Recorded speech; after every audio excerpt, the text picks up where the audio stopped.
avons écouté ce soir. Que ta parole, ô Dieu, me change, que ta parole me transforme. Seigneur, j'aimerais disparaître avec que toi seul tu puisses apparaître ce soir.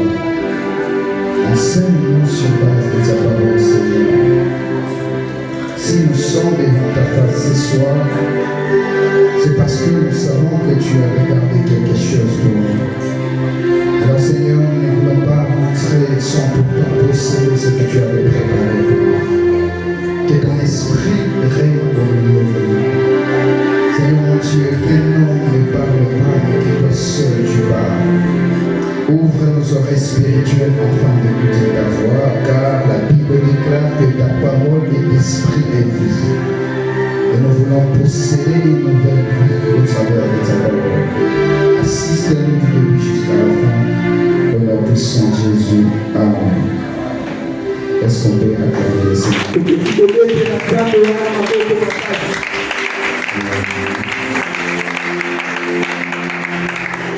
Est-ce qu'on peut se déterminer pour lire la parole de Dieu? C'est un texte qui est un peu long, mais on va lire jusqu'à la fin. Romains chapitre 9. Romains chapitre 9, le verset 10 à 26. Romains 9, 10 à 26. Nous lisons au nom de Jésus. Et de plus, il en fut ainsi de Rebecca qui conçut du seul Isaac notre père. Car quoique les enfants ne fussent pas encore nés, et ils n'eussent fait ni bien ni mal, afin que le dessein d'élection de Dieu subsistât, sans dépendre des œuvres. Et par la seule volonté de celui qui appelle, il fut dit à Rebecca, l'aîné sera assujetti au plus jeune, selon qu'il est écrit. J'ai aimé Jacob et j'ai haï Ésaü. Que dirons-nous donc? Y a-t-il en Dieu de l'injustice? Loin de là.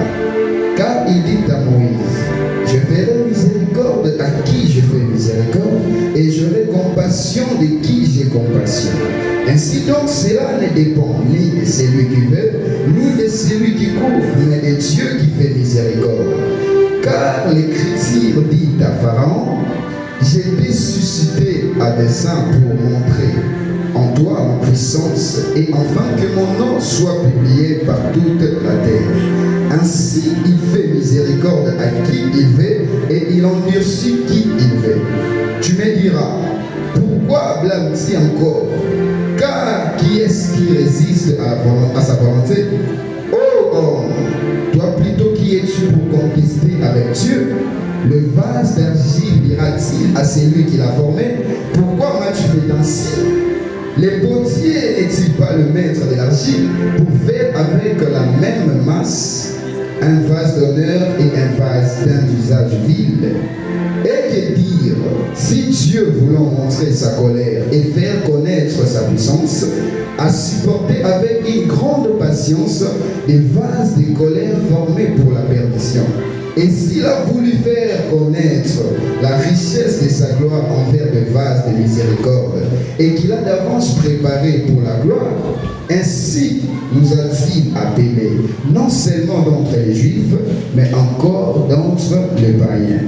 Selon qu'il dit dans Osée, j'appellerai mon peuple celui qui n'était pas mon peuple, et bien-aimé celle qui n'était pas la bien-aimée. Et là où on leur disait, vous n'êtes pas mon peuple, ils seront appelés fils de Dieu vivant. Parole du Seigneur.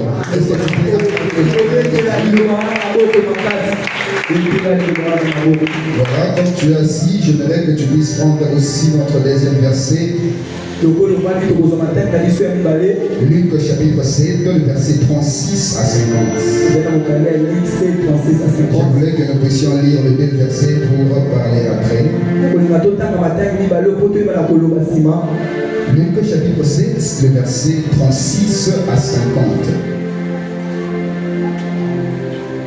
Nous lisons au nom de Jésus. Il dit, un pharisien pria Jésus de manger avec lui. Jésus entra dans la maison du pharisien et s'est mis à table. Et voici une femme pécheresse qui s'est trouvée dans la ville. Ayant su qu'il était à table dans la maison du pharisien, apporta un vase d'albâtre plein de parfums et s'étend derrière aux pieds de Jésus.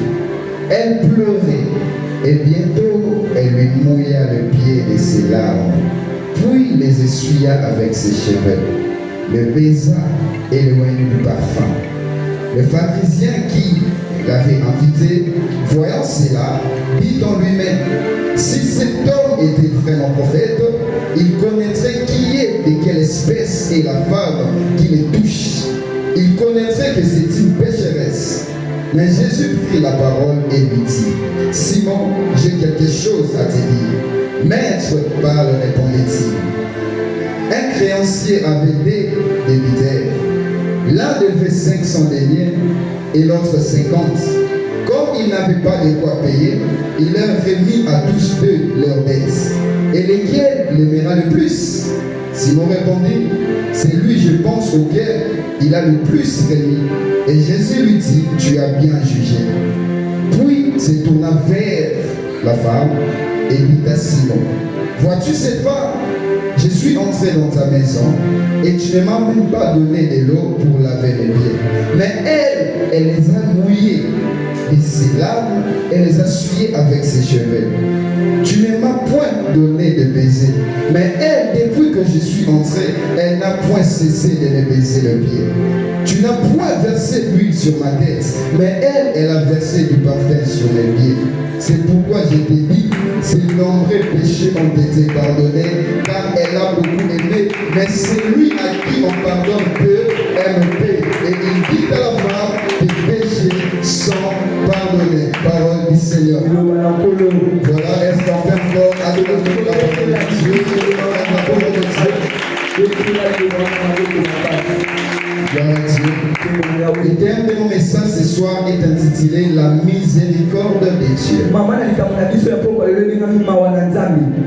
La miséricorde de Dieu. Tout au long de ces messages, nous allons faire recours à ces histoires que nous venons de lire. La miséricorde, c'est quoi? En d'autres termes, on veut dire que la miséricorde veut tout simplement dire être affranchi du jugement. Être affranchi du jugement. Dans le monde où nous sommes, parfois le diable incarne aussi les hommes pour faire le même travail que lui, dans le but d'être en quelque sorte les accusateurs ou un accusateur, juste dans le but de condamner peut-être. Et si tu veux lire avec moi, je ne vais pas lire, mais tu vas lire seulement à la maison. Quand je parcourais la Bible, je suis tombé sur une histoire de notre principal sacrificateur qui était Josué. C'est dans Zacharie chapitre 3, le verset 1, vous descendez. La Bible dit que Zacharie était devant Dieu, Josué était devant Dieu. Et ce qui était étonnant, la Bible dit qu'il avait des vêtements sales. Malgré ses vêtements sales, mais il se tenait devant Dieu. Et ce que j'aime, pendant qu'il était devant Dieu, il y avait la présence de deux personnes. Il y avait des anges de l'autre côté. Et à sa droite, il y avait le diable. La Bible dit que le diable disait à Dieu que cet homme est un pécheur. Donc bien même que c'est un principal sacrificateur, mais il a péché. Il n'a pas le droit de se tenir devant. Et pendant que le diable accusait Josué, et le diable avait raison parce que Josué avait péché. Mais lorsque je regarde la réponse de Dieu, la Bible dit que Satan l'Éternel te réprimande. Et Dieu le dit encore pour la deuxième fois que l'Éternel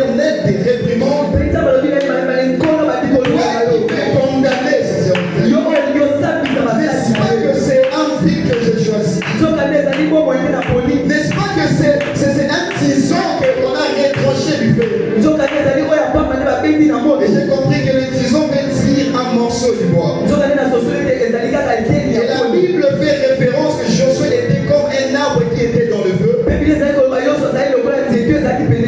Et j'ai compris que souvent l'image des hommes, c'est l'image aussi des arbres. Parce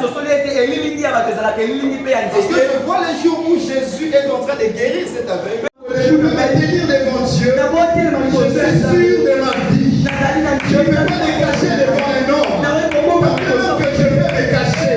Mais je sais que ce n'est pas un homme qui va me juger. Mais il y a un Dieu qui va me juger. Alors, à la place d'avoir peur d'un homme, comment que je puisse avoir peur de Dieu? Parce que cet homme me fera juger comme moi. Le plus important, c'est faire ce que le juste est juste tous les jours. Et ce jour-là, Dieu dit à Satan, l'Éternel te réprimande. Parce que tu n'as pas dit d'accuser cette personne. Toi, tu es plus pécheur que lui. Le diable ne peut pas accuser Josué. Parce que le diable a péché depuis le commencement. Même si je vous pêche aujourd'hui, mais le diable a peut-être commencé depuis le début. Alléluia. Amen. La miséricorde de Dieu efface ce que la loi nous condamne. La miséricorde de Dieu nous donne encore un nouveau habit plus que ce qu'on avait. Josué n'avait rien à dire parce qu'il connaissait ça. On dit que le plus grand menteur est celui qui se ment lui-même. Josué ne pouvait pas se mentir à lui-même. Il ne voulait pas être comme un pharisien. Tu peux peut-être paraître, mais à la place d'être. Mais Josué ne voulait pas paraître, mais Josué voulait être. Et il a montré qui il était réellement. Il a montré qui il était réellement. Merci, tu montres à Dieu qui tu es réellement. La miséricorde de Dieu va t'accompagner. Si tu ne caches pas à Dieu ce que tu es, la miséricorde de Dieu va marcher avec toi. La Bible dit dans Matthieu 6, gardez-vous de montrer votre justice devant les hommes pour en être vu autrement. C'est-à-dire que tu n'as pas besoin que les gens témoignent qui tu es. Mais tu as besoin que Dieu témoigne qui tu es. C'est que là, le sang ne peut pas dire que tu es. Ce n'est pas ce que Dieu peut dire que tu es. Le important, c'est ce que Dieu voit. Dieu ne regarde pas tout ce que nous pouvons passer. Mais il regarde sa miséricorde. Mais j'aime une chose avec la miséricorde. La miséricorde est toujours accompagnée de des choses. La miséricorde est accompagnée de la grâce et la paix.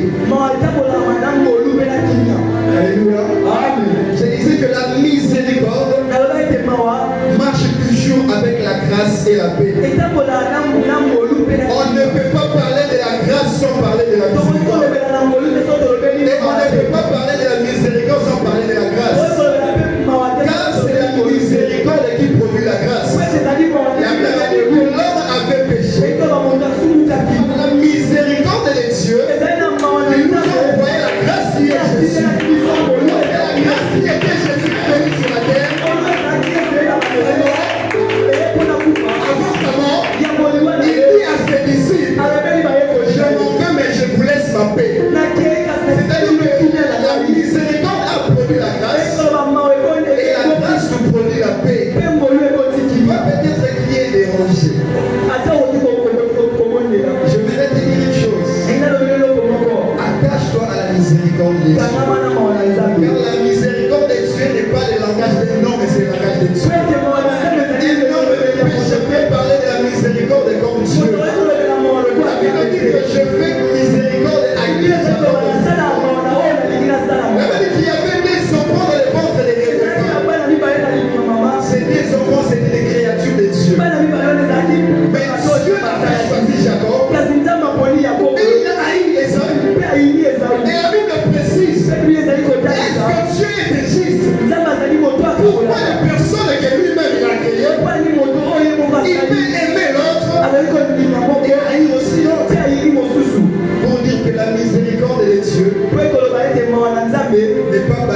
ce que nous pensons. Mais la miséricorde de Dieu se base dans son amour. L'amour de Dieu produit la miséricorde. Mais ce pasteur me dit une chose. Je vais te donner l'argent que tu vas développer. Mais avant tout, j'aimerais juste te dire 3 petites choses. Ce pasteur lui pose une question. Tu gagnes combien quand tu fais ce que tu fais? Et cette femme lui dit, je gagne beaucoup d'argent. C'est ce qui me permet de survivre. Et ce pasteur dit, je peux changer ta vie. Mais avant qu'on puisse partir, j'ai quelque chose encore à te dire. Et tu sais pourquoi tu es ici maintenant? C'est parce qu'il y a quelqu'un qui t'aime mais tu ne le vois pas. Il y a quelqu'un qui t'apprécie de loin mais tu ne le vois pas. Et c'est cette personne qui m'envoie pour t'appeler. Amen.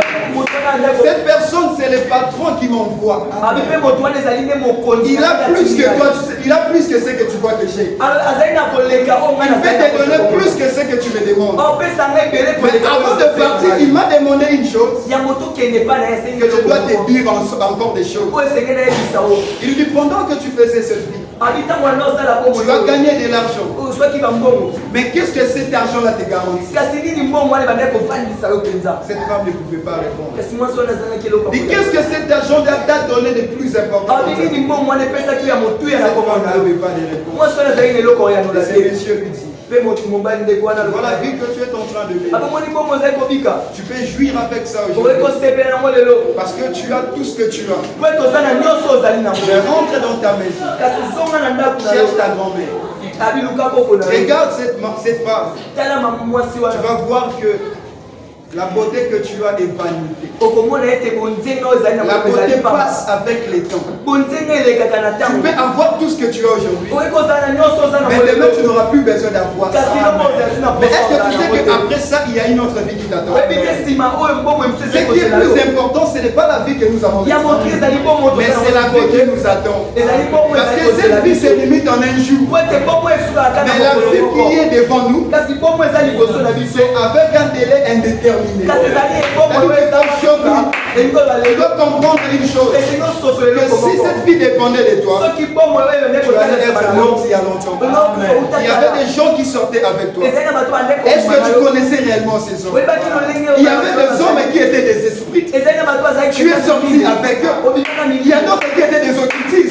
Tu ne sais pas ce qu'ils ont planté dans ta vie. Tu ne sais pas ce qu'ils ont semé. Mais pose-toi la question. Tu ne sais pas qu'il y a d'autres filles qui sont mortes comme ça. Elle est sortie avec le monsieur et elle meurt directement. Mais tu as fait des années avec ça. Mais parce qu'il y avait une personne quelque part, malgré la vie que tu menais, mais la miséricorde de cette personne était sur toi. Malgré tout ce que tu faisais, la miséricorde de cette personne n'était pas. Et si aujourd'hui tu es en vie, c'est grâce à cette personne. Cette personne peut changer ta vie. Il ne suffit pas de faire, mais il suffit de croire. Tu n'as pas besoin de te sacrifier. Mais tu as juste besoin de le proclamer. Et à partir d'aujourd'hui, tu auras cet homme. Et je vous dis que cette femme a commencé à pleurer sans qu'on puisse la frapper. Et c'est par là que j'ai compris que la parole de Dieu est plus que le fouet qu'on nous a frappé.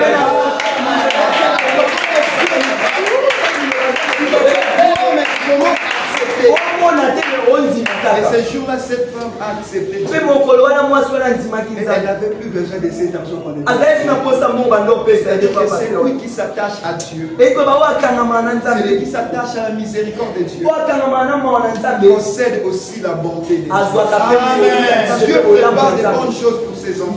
Mais il faut savoir une chose. Il nous a demandé de marcher dans sa parole. Si tu veux que la miséricorde de Dieu ne te quitte point, marche dans la parole de Dieu.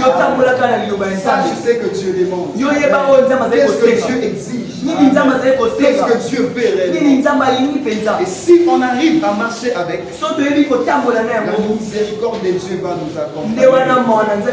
Ne soyons pas comme des pharisiens.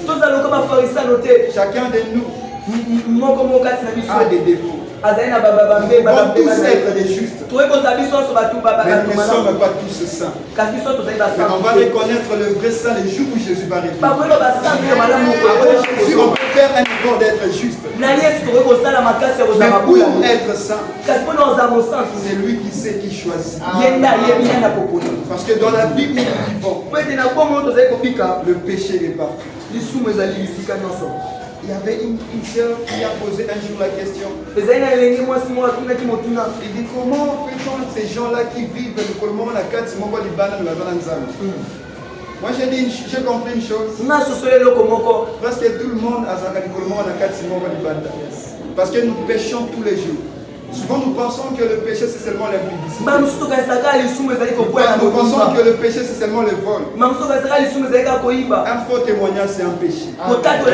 Mentir c'est un péché. Faire l'excès de terre c'est un péché. Parler mal contre une personne c'est un péché. Faire ce qui n'est pas bien c'est un péché.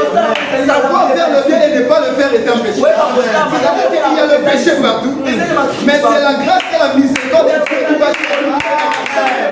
C'est tellement cette miséricorde qui va changer. Pourquoi la Bible dit que c'est l'élection de Dieu qui décide. Et non seulement pour qu'un président soit élu, il a besoin de la voix du peuple. Mais avec Dieu pour aller au ciel, il a besoin de la grâce de Dieu. C'est Dieu qui choisit. Parce qu'il avait dit qu'un homme ne peut pas contester contre Dieu. Parce que si ça dépendait des hommes, on n'allait pas prêcher. Si on demandait aux gens qu'on a vécu avec eux quand on était des païens, on ne va pas accepter qu'on puisse prêcher. Mais les dieux qui nous connaissaient plus que ces hommes savaient qu'on devait faire.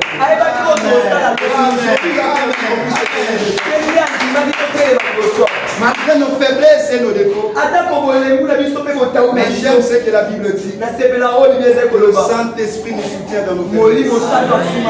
Quand le Saint-Esprit est là, nous devenons forts non par nous-mêmes, mais nous devenons forts par Dieu.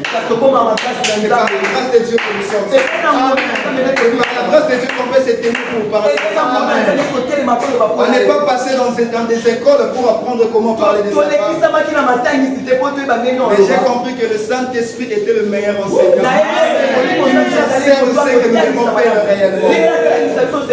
Mais si tu t'attaches à la miséricorde de Dieu, Dieu va t'envoyer son Fils. Son Fils va te laisser le Saint-Esprit. La Bible dit que si vous marchez selon l'Esprit, vous n'accomplirez pas les désirs de la chair. Il y a un Jésus qui avait cloué la chair sur la croix et il était ressuscité en esprit pour accorder aussi aux hommes l'esprit. Afin de ne pas marcher sur base de la chair, mais de marcher sur base de l'esprit.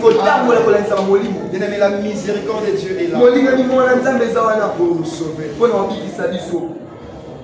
Là où la loi nous a condamnés parce qu'on manquait de critères. Mais la grâce nous impose.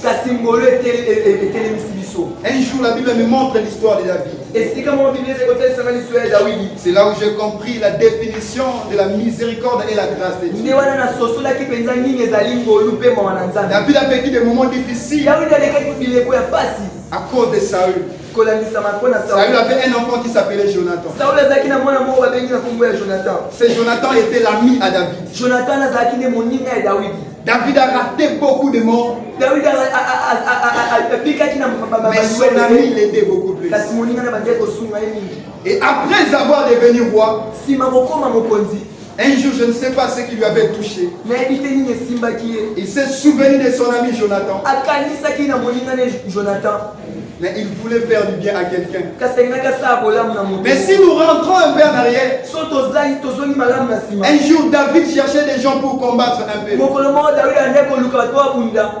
Et ce jour-là, il était tellement en colère parce qu'il n'y avait personne. Et ces gens qui les combattaient, c'était souvent des gens aussi qui étaient d'autres personnes infirmes. Et donc le roi ce jour-là, David commençait à déclarer un matin que dans ma maison, un boiteux ne peut jamais entrer, un paralytique ne peut jamais entrer, les bornes ne vont pas entrer. Et ces jours-là, la loi était comme ça.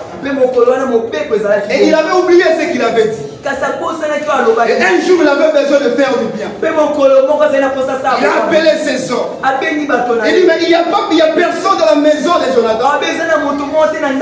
Il n'y a personne dans la maison de Saül pour que je puisse faire du bien à cette personne. Et les gens disent, il y a une personne. Mais cette personne ne peut jamais entrer dans ta maison. Et David, pourquoi cette personne ne peut pas entrer?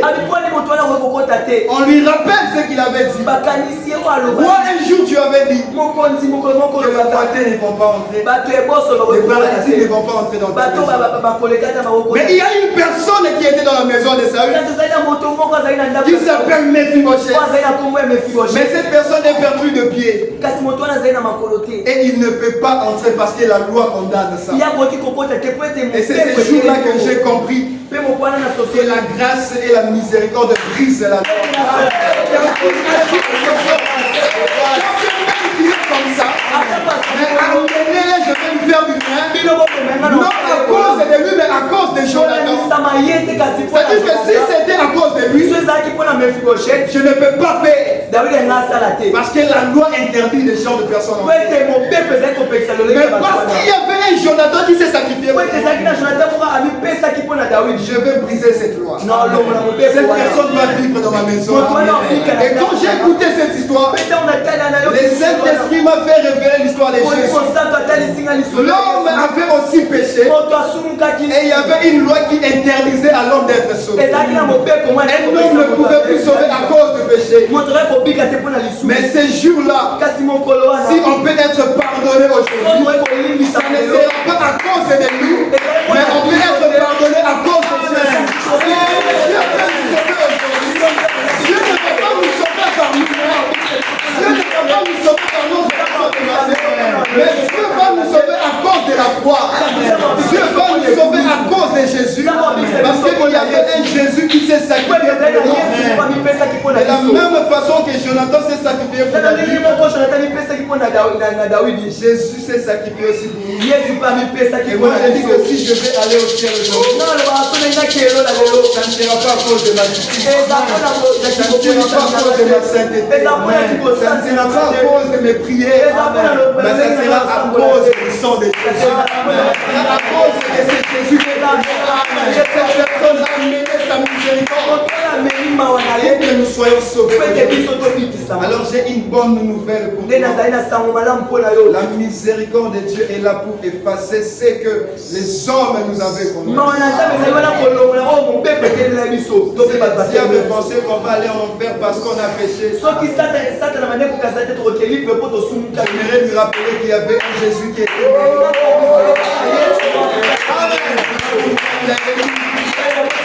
Jésus n'était pas venu pour ceux qui étaient des justes, mais il était venu pour le péché. Peut-être nous avons commis de péché. Peut-être nous avons mal marché devant Dieu. La Bible dit que c'est lui qui peut revenir auprès de Dieu. Il reconnaît ce péché et qui abandonne. Dieu sera avec lui. La miséricorde de Dieu marchera avec lui. Mais tu veux marcher avec Dieu. Obéis à Dieu. Dieu ne t'accompagnera jamais là où il ne t'a pas envoyé. Là où il t'envoie, il sera avec toi. Quand tu fais ce qu'il te demande, obéis à ce qu'il demande, il marchera. Et nous ne soyons pas comme ces pharisiens qui refusaient que cette femme vienne auprès de nous. On commençait même à douter à de Jésus. Si cet homme était un prophète, il allait savoir la vie de cette femme. Mais il ne savait pas que l'homme qui était là, c'était l'homme qui change de vie. C'est Dieu tout le monde est récupérable. Peu importe ce qu'on a fait, peu importe ce qu'on a commis, on peut être récupéré. Tu as la capacité de faire encore des choses nouveaux. Parce qu'il a dit une chose, que c'est le potier. Il sait ce qu'il peut faire avec l'argile. Cette argile qui était un argile qu'on avait fait le profil. Avec ces pots, on peut faire un pot d'honneur. C'est-à-dire que si avant on était de pécheurs, Dieu peut faire de nous ses réels enfants. Alors la miséricorde de Dieu est là pour tout le monde. Jésus a dit à Simon et aux gens qui étaient là, voyez là ce que cette femme a posé. Cette femme n'a pas voulu regarder ses accusateurs. Et il a regardé la personne qui livre les sentences. Il a regardé la personne qui change tout. Bien aimé, quand on ne peut pas reconnaître ce que tu es, attache-toi à Dieu parce que Dieu connaît réellement qui tu es. Ne regarde pas ce qu'on peut dire de toi. J'ai toujours l'habitude de dire, occupe-toi de ce que les hommes disent de toi. Et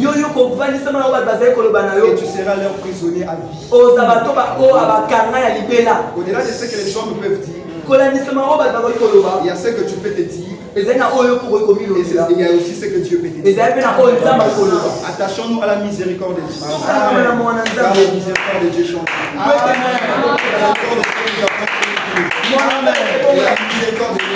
Alors pour terminer ce soir, j'aimerais que tu puisses retenir les choses. La miséricorde de Dieu est là pour nous affranchir. La miséricorde de Dieu est là pour nous délivrer. La miséricorde de Dieu est là pour nous sauver. Attache-toi à la miséricorde de Dieu. Et Dieu va t'accompagner. Qu'est-ce que Dieu te dit?